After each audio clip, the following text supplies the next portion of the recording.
I'm Jane Dunewald and welcome back to my YouTube channel. Today I'm going to show you how to transfer an image that you've printed on either an inkjet or a laser printer onto watercolor paper using acrylic paint. In this case, to be exact, metallic gold acrylic paint.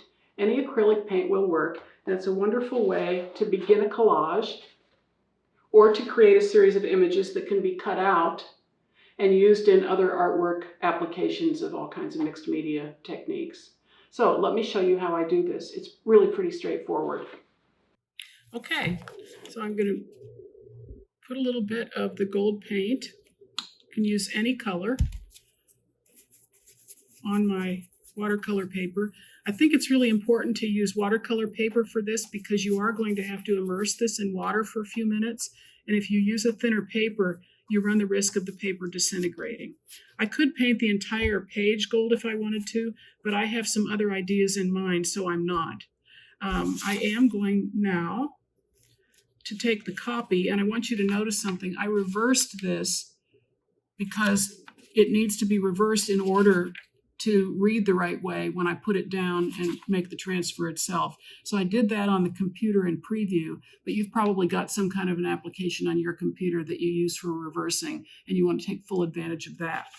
Now I'm going to put this down on the paint and use my fingers. I don't use a brayer because sometimes it turns the paper in, it wrinkles the paper up to use the brayer. So I've found I have better luck just with my fingers. And once I've got this completely attached and nice and smooth, I'm going to wait for this to dry. And that'll probably take, maybe around an hour. And then I'm going to immerse it in water. So let's let this dry and I'll show you the next step.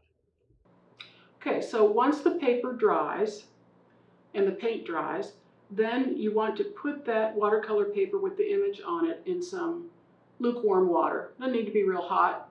It could be cold. I'm not sure the water temperature really matters all that much.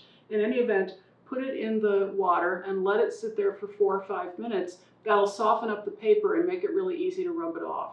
You can leave it there a little bit longer, but don't forget about it and walk away because the paper may disintegrate and it could abrade the surface in a way that would make it less than perfect. Although, what's wrong with less than perfect? Sometimes the beauty is in the imperfection.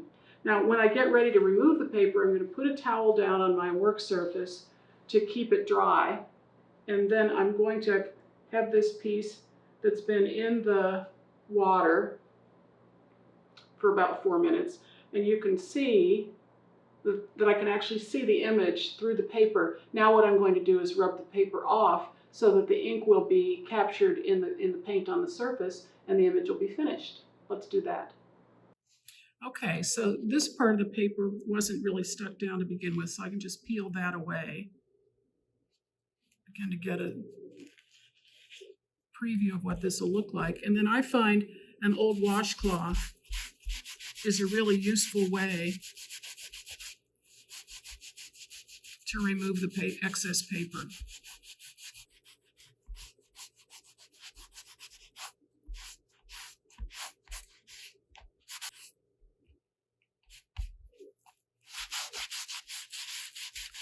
Here's an interesting thing about this print that I hadn't noticed in the past. Where the print was put down, it no longer looks metallic. So that's an indication that if I use a paint, I may as well choose a paint that isn't metallic because it isn't going to show up as metallic.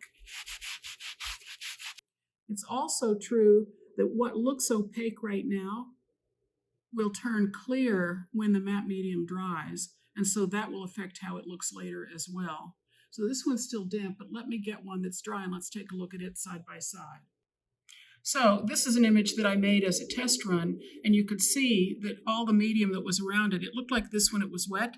As it dried and turned clear, I got to see the paint underneath a little bit better. It's still not quite as metallic as it was to begin with, but it's better. And so that's what will happen when this one dries. I also want to show you here that I didn't get all the paper residue removed on this one. And that's what that little haze of white is. But if I take my damp washcloth, I can come back into this and rub it again and remove. So you have a second opportunity to get rid of any paper residue that you missed the first time. Okay, so there we go. And you can see that now that I have removed the paper, all of the lettering is oriented the right way, and so that makes it possible to read it. So, pretty straightforward way to create images that have some color to them. And of course, I could play around, do all kinds of things. I could have mixed colors on this surface so it was a multicolored image. I could try this with a colored inkjet. I've come up with this so recently. I don't know what would happen with the colored inkjet, but I do have another YouTube video that talks about that particular technique. So you could look at how I did that and then combine the two, because that's where our creativity comes from. When we look at what other people have done and then the little bell goes off, ding, ding, ding, and we get our own ideas. I hope you get a few ideas today. I hope you've enjoyed this. If you did, I hope you'll subscribe. And if you have any questions, leave them down below, because I love to correspond with you and answer questions when they're there. Have a great day.